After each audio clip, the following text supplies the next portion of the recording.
Pitching is the key to success in fantasy leagues, and that gets amplified because now we're in the playoffs. But we've got you covered. We've got some two-start options and even a couple streamers for you next week to help you on that path to a championship.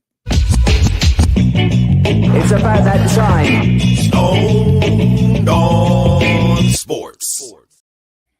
How's it going, everybody? You're tuned in to Stoned On Sports Fantasy Baseball. My name is Matt. Got the semi-cool co-host with me here today, Kyle. And that's right. It's Thursday. You know what we do. We're talking about pitching. We got the two starters. We got some streamers for you. And for those of you that are still playing, you can see the championship. You're on the cusp of greatness, and we're going to help you there. How's it going, Kyle? Well, it's going great. Oh, never mind. There it is. I think it started late for them guys because they were in there and it showed 0 guys. And I thought what was happening tonight was the same thing that happened to us a couple months ago when it didn't start on time. But we were sitting here yapping and had no idea. So doing good. Thanks, guys, for night. 2-star pitchers and streamers.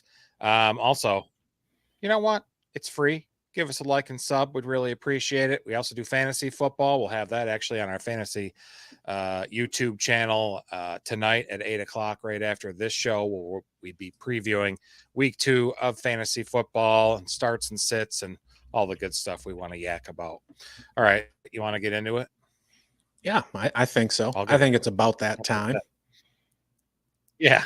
First guy we got is Yu Darvish. 67% owned, typically higher than we'd usually talk about, but a nice stream versus the White Sox. He's just had 2 starts since the end of May. He was out for a long time there for personal reasons. It still hasn't came out what really went wrong there. His last start was just Tuesday. He got the win in Seattle, or at home versus Seattle. 5 innings, 7 hits, 2 earned, no walks, 5 Ks. Did allow a couple homers. Both of them were just solo shots. He 3 pitches, had 12 whiffs, and a fantastic 37% called strike plus whiff rate. Very nice. Much better than that first start he had last week versus the Tigers. He lasted just like 2 2.2 something like that. It wasn't very good. On the year, he's 5-3 in 13 starts. ERA's 3.5. Whips at 114. Strikeout rate is above average at 23.6. And yes, my internet connection is butt tonight, I think. I apologize about that. I'm not sure what's going on, but it is giving me the symbol there. Hopefully you guys can hear me. You don't need to look at me. I'm not that pretty. Walk rate is above average too at 6.5%. Guy doesn't really quite have the fastball velocity he once did a few years ago. He's at 93.4 miles an hour. Over 95 miles an hour just a couple years ago, but hey, he's 38 years old, so giving up a ton of hard contact. Average exit velocities in the bottom 5%, hard hit rate in the bottom quarter, but does a good job at limiting barreled balls. I mentioned those couple homers he allowed the other day. On the year, his home run per nine's a little high at 127, not too out of control, but still higher than you want to see.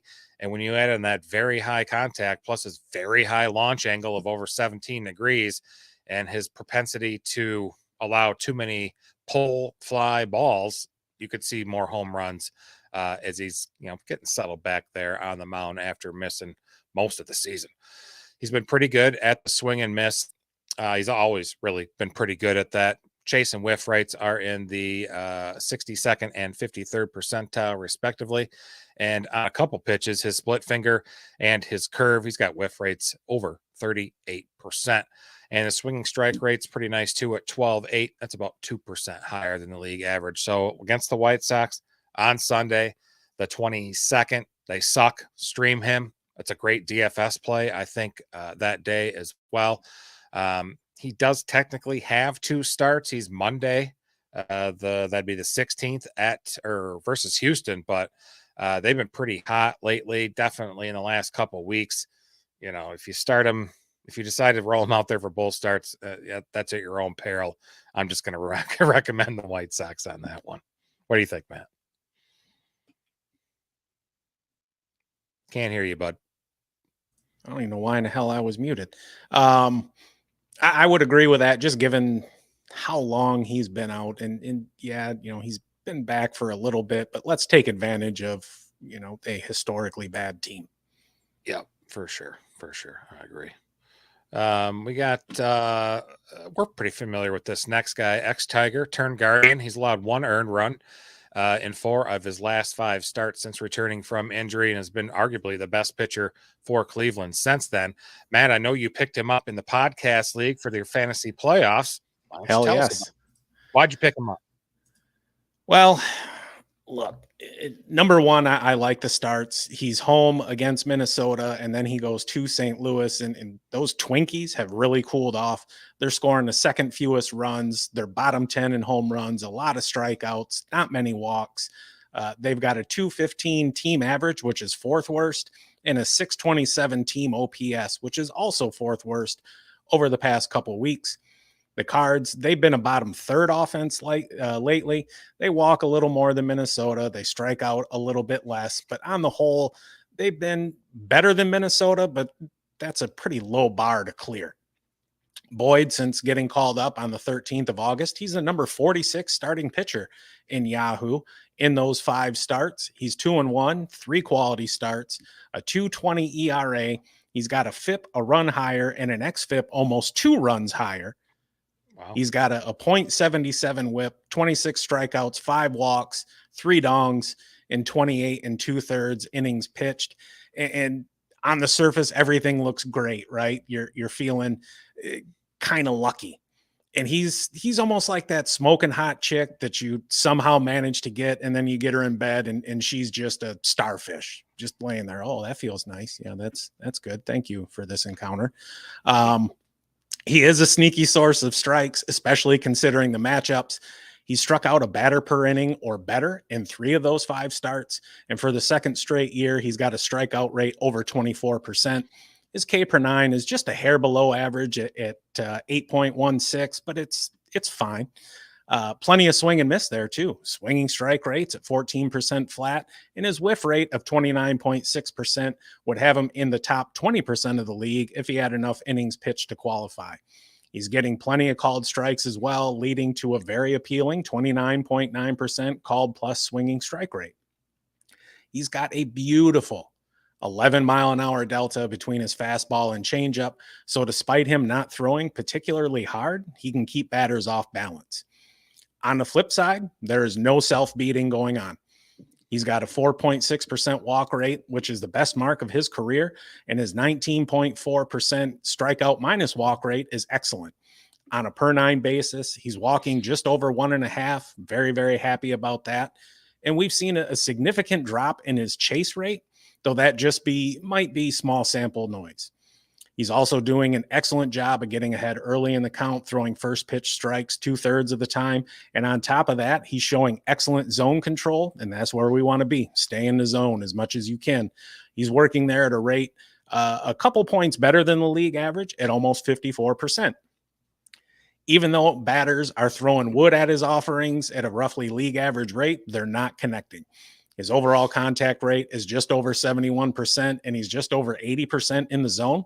And this is another trend we've seen over the past couple seasons as well. And both of those marks are significantly better than his career averages.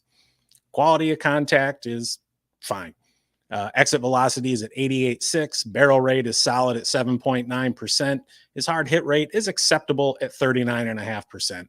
He doesn't induce a whole lot of weak contact, though. His 2.6% rate is the lowest of his career, aside from his rookie season back in 2015. From a batted ball perspective, he's an extreme fly ball pitcher. His 34.2% rate is over 10 points higher than most of the league, with a ground ball rate about 10 points lower. Understand, like I said, he's been getting lucky. There is regression coming. He's got a 192 BABIP that is in no way supported by anything in this great game of ours, let alone his metrics. And he's got a strand rate over 85%. Cleveland's a good defense, but no defense is that good. I don't necessarily think that regression is coming this week, but it is coming. Yeah. I'm glad he's doing well, at least now. Ex-Tiger, watched him for many years, and he's healthy now again, so it's good. It is. It's a nice joke. So, that was a nice joke you wove into the presentation there. I really liked it. You know, it's important that we are entertaining. You know, we do have an audience here. So Sure. allowing 3 earned runs or fewer in 9 of 10 starts is pretty good. Why else should we be looking to add Shane Baz?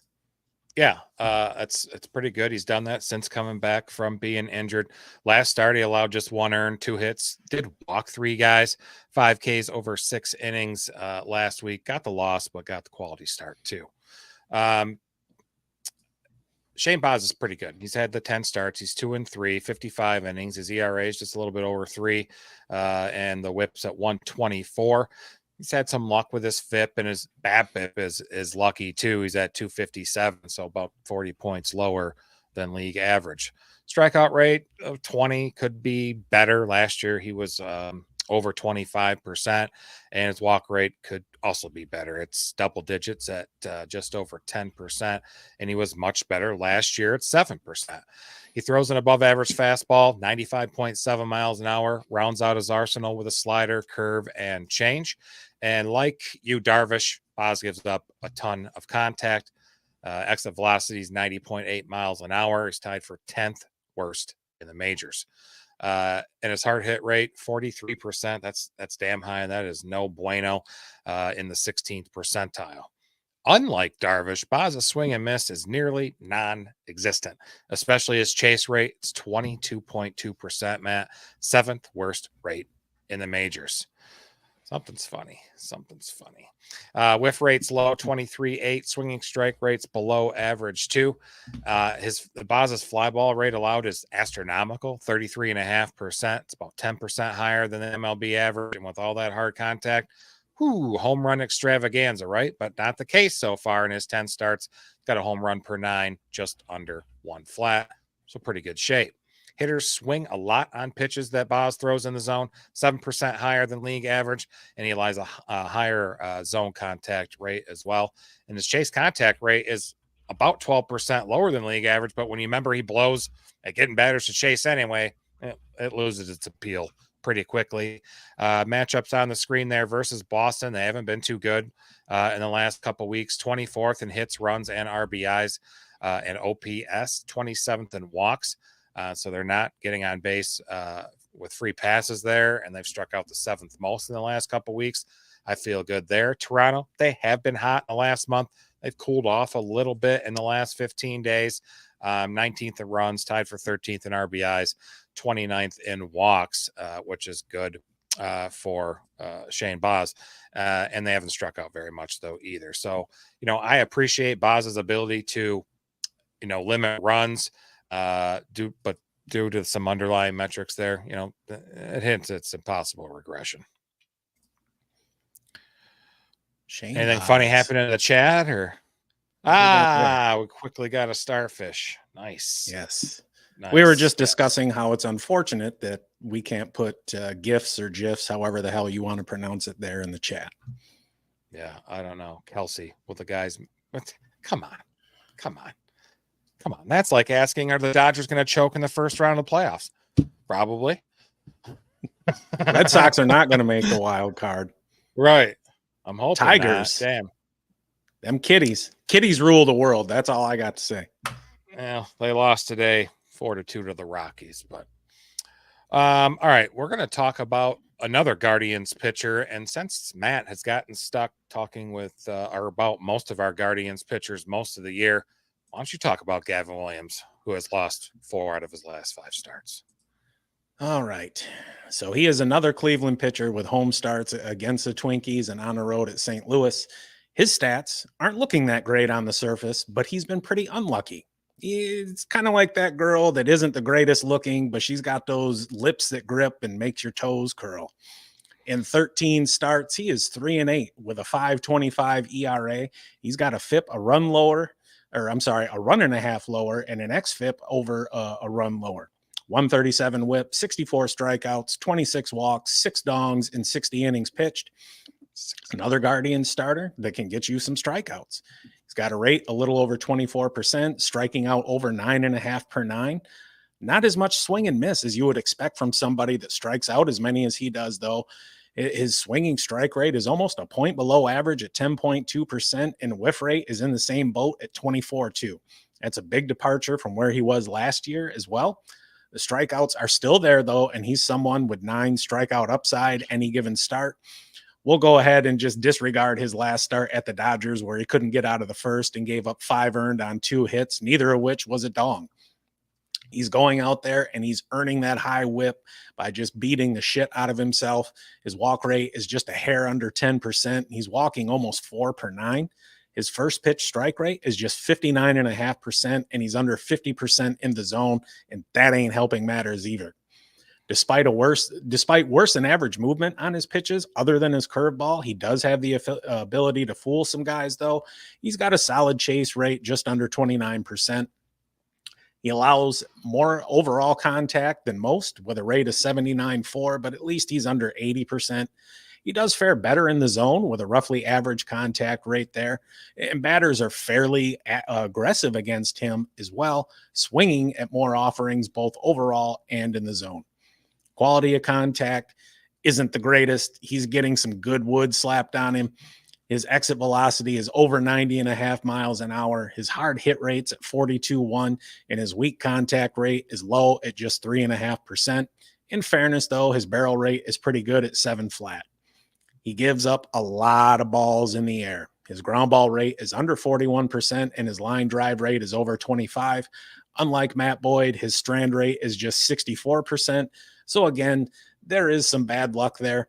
Overall, I do think he's we'll call it a little bit better than halfway decent start along with Matt Boyd. And now we're at the time of year where, everything goes out the window. We're just looking to accumulate innings and points or counting stats, whatever the hell it may be, because we're so damn close to the championship. Pick his ass up, run his ass out there. Nice. Where in the hell is my notes? All right. So we talked about this Orioles pitcher a couple of weeks ago, and then he promptly got shelled. What has Albert Suarez been up to since then? I did much better in his last start this week. Earned the win. Quality start. 1 earned run allowed. 4 hits. 2 walks. Struck out 8 in 6 innings. Gotta love that. He's still 3-1 in his last 7 starts since early August. Allowed less than 2 earned runs in 6 of those 7 starts. With 4 quality starts, and he's fantasy pitcher number 32 in that time. So pretty good stuff. On the year, he doesn't strike out many. He's under 19%, but he doesn't walk that many either, around 7.5%. He's got an above average fastball, 94.8, but he doesn't allow too much contact with his high velocity offerings. Exit velocity, hard hit rate are both just above average. Where he excels at is his barrel rate. It's pretty good, just 16.5%. It's the 15th best rate in the majors among all qualified pitchers. It's pretty good. What's one thing he has to show for it? He's kept the ball in the park. Done pretty good. 11 homers allowed in the 119 innings. His home run per 9 is 0.8. It's pretty excellent. Even though his fly ball rate is high at 30.5%, combined with the average hard contact numbers, some easy outs in the outfield. So he's got some warts, just like every, 2-start streamer does here. It's no surprise a guy with the low strikeouts won't generate much swing and miss, and this is pretty true with him as well. His whiff and chase rates, bottom third of pitchers, and he doesn't do himself any fucking favors with a ground ball rate of 37%. Matchups on the screen, both of them come at home, is nice. San Francisco, not very good. Last in hits, 25th in runs and RBIs, 24th in walks, and the 5th most strikeouts in the last couple of weeks. Detroit, they've slowed down a little bit. 21st in hits, 20th in runs. They are tied for 17th in RBIs. They will take a walk. They are pretty damn good at that. They're top 10 in that in the last couple of weeks, but they struck out the 8th most times. I love Suarez. He's a good option. Plays for a great team that's going to give him plenty of run support. They're top 5 in runs on the season this year. And the best part, dual eligible. Put him in a release spot. Get yourself an extra start. I like the starts for him next week. Very much. Did you see, speaking of the Giants, apparently it came out today that Logan Webb had one hell of a hangover for the All-Star game. Did he? Yes. Good for him. I mean, it's not Good for quite him. Doc Ellis throwing a no-hitter, on acid, but still. Yeah. If you, if you're going to go there and party at All-Star Weekend and you're part of go have some fun. All right. Game doesn't count anyway.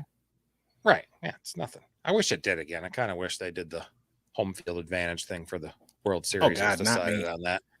I hated that. It just added something to the game. That's all. I mean, it did add something to the game, but at the same time, like to lose home field advantage, despite a season of just being a badass team, like I get it. Kind of shitty. Yeah, I see that point too. I don't know. We'll see. Okay, we got a couple more guys here. Here's another guy Matt picked up in the podcast league for his fantasy playoff matchup next week. Tell everyone why Reid Detmers is an excellent 2-start choice next week. So first off, he's got to start against the White Sox, and then he's at Houston. And look, the Astros have been really good lately. They've been top 3 in runs scored. Not a whole lot of pop, but they haven't been striking out. They've got the second best team average, and they're top 5 in team OPS. White Sox are the White Sox. They're one of the worst teams ever, right up there with the Dodgers. Detmer was called back up on September 3rd, and he has been on fire. Dating back to August 16th, he's struck out at least 8 in every start. Now, obviously, a few of those starts came at AAA, but it is something to build on. He's always been somebody that's really been a tease. Since his return, he is the number 3 starting pitcher. He's 1-0. Both of his starts have been quality starts. He's got a 3-flat ERA, 18 strikeouts, 4 walks, just a singular dong dropped on him in 12 innings pitched. But if we look at the season-long numbers, they're nowhere near as good. And quite frankly, if they were, his ass wouldn't have been sent down to the farm. He started 14 games where he's 4-6, got a 5.64 ERA, which is not good at all. A 4.06 FIP and a 3.81 xFIP. So there's some bad luck in there. He's got a 140 whip, and I just love how all those rhyme. 88 strikeouts, 31 walks, 11 home runs, and 75 innings pitched. And really, the massive strikeout upside is the main reason he's been such a tease. He's striking out well over 27% of batters and over 10.5 per 9. And there's plenty of swing and miss there, too. His swinging strike rate is 13.6% and a whiff rate over 30 that puts him among the league leaders. In any given start, he can give you double-digit strikeouts. He has earned every bit of that high whip, though, by going out there on the mound and beating himself. His walk rate is almost 10%, and he's walking 3.72 per 9. He gets quite a bit of movement, though, so he does have the ability to fool hitters, helping him to a 30% chase rate. He works in the zone 51.3% of the time, which is spot on league average, and his 62% first pitch strike rate. It's a little low, but it's perfectly fine. Not only do his balls miss bats, but bats are missing his balls. He's also allowing contact on just over 72% of the time, and he's at 79.8 in the zone. Both of those marks are outstanding, especially that zone contact rate under 80%. That's very nice. Batters are a little more aggressive against him than the average pitcher, but not by much. Quality of contact, it's mostly rough. Exit velocity is at 89.6. Barrel rate is in the bottom quarter of the league at 8.9%, and he's not inducing much weak contact either. However, his hard hit rate isn't bad, though, at 37.9%. He is a fly ball pitcher that gets pulled a ton, and that helps explain why he's only allowing almost 1.5 home runs per 9, which don't ask me how to hit half a home run, but he's finding a way to do it. Still, there's some more bad luck to his profile. He's got a BABIP of 328 and a strand rate of just 63.3% that really isn't supported by his underlying metrics. The defense behind him isn't the greatest, but it's not terrible either.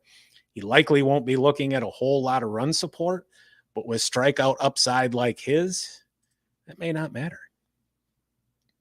Definitely a good ad. All right. Heck yeah. Oh, you're killing me, Smalls. Just remove it. Well, quit hitting the button, jackass. Loud boys in here giving advice like Dr. Ruth back in the day. Nice. She died. I think she's dead. Pretty sure. Yeah, pretty sure. Probably. German lady, I believe, some sort. Though he's struggled in his past couple starts, Andre Pallante draws a promising matchup next week against the Pirates. Is this a Definitely. get-right spot for him? I kind of hope so. He had a decent, well, I won't say decent because he gave up 5 walks on Tuesday versus the Reds. 5 innings, 6 walks. Jesus Christ. 6 hits, 3 earned, 5 walks, did strike out 6. Since the 10th of August, about a month ago, he's 6 starts, 2-2, and he's allowed more than 3 earned runs just once, and 2 quality starts while lasting at least 5 innings in all 6. I like that. On the year, he's 6-8, 102 innings pitched. ERA is just over 4, whips at 140. If you're looking for strikeouts, you've come to the wrong guy. Strikeout rate's just at 17.5%. 17.5%. Man, next to no swing and miss with him either. Swinging strike rate's just 8.6, and his whiff rate is in the bottom 10% of the league, just 20.5%. He's got a problem with the walks. Remember the 5 he just had on Tuesday. Season walk rate is over 10, and he has a ton of starts where he's issued multiple walks. Expect him on this start versus Pittsburgh to hopefully get a quality start and a win, but expect him to walk at least 2 guys too. It's looking that way. Gives up a lot of hard contact, or a lot of overall contact, I should say.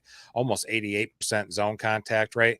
However, some of those other attributes have really help out those high contact rates. First of which is the quality of contact he allows. Exit velocity is low, 87.7. Hard hit rate's 39.4, which is a little bit higher, but the barrel rate is under 4%.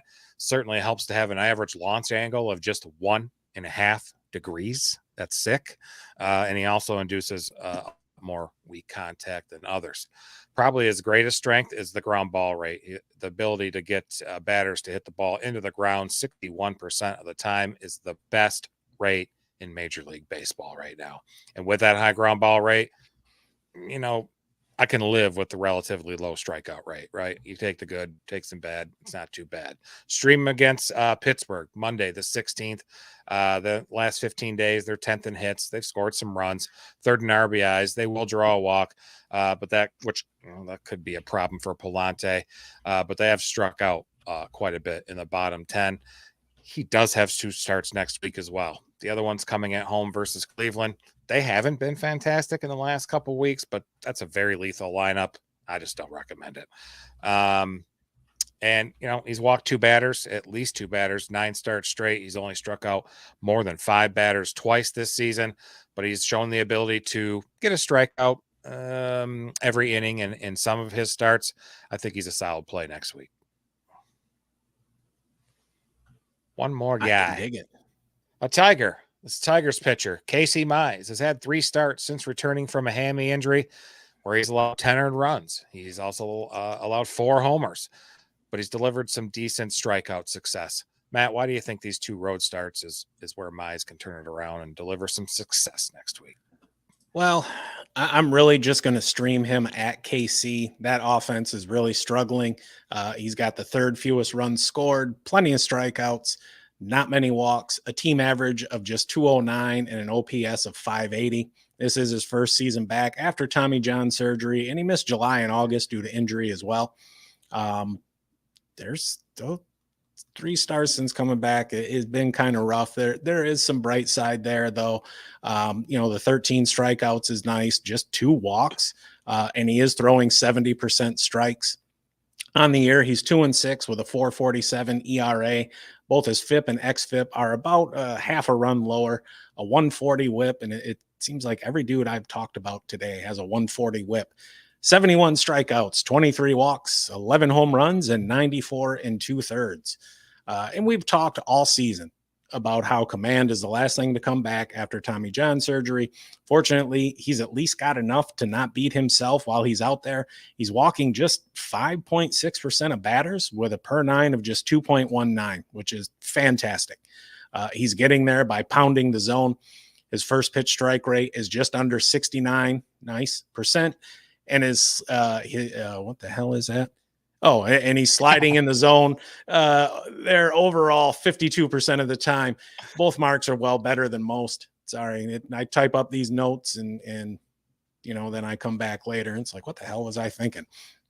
I wish I could say the same for his strikeouts. Bear in mind, he's never really been a big strikeout pitcher. He's striking out just 17.2% of batters and 6 3/4 per nine. Not a ton of swing and miss with him either. He's got a 9.4% swinging strike rate and a 21.6% whiff rate that ranks in the bottom 20% of the league. Fortunately, he does get a good amount of called strikes to make up for it. He's giving up quite a bit of contact with a rate approaching 81%, and he's over 88% in the zone. Detroit does have a pretty solid defense, which certainly helps because batters are kind of aggressive against him. It's not helping too much, though, because he's got a 324 BABIP and a strand rate of 68.6%. Quality of contact leaves a little bit to be desired. Not going to lie. Dude's balls are getting pummeled at times. His exit velocity is flirting with 91 miles an hour. His hard hit rate is 44.5%. Barrel rate is better, but high at 8.2%. He does induce a good amount of weak contact, though. He is a ground ball pitcher with a rate ranking in the top 20% of the league. He does get pulled a bit, but I don't really give two shits about pulled balls on the ground. He does have some volatility to him, freely acknowledge that, but I believe in the team. This is a team on a mission, and I am comfortable running him out there against a struggling offense. Nice. Awesome.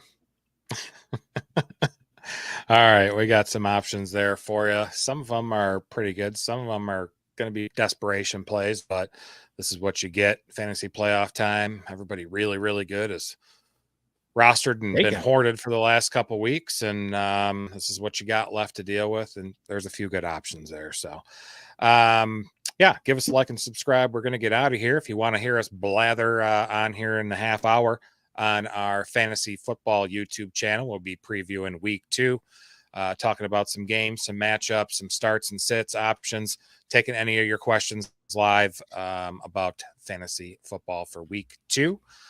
Have a great night, everyone. Stay stoned. See you, folks.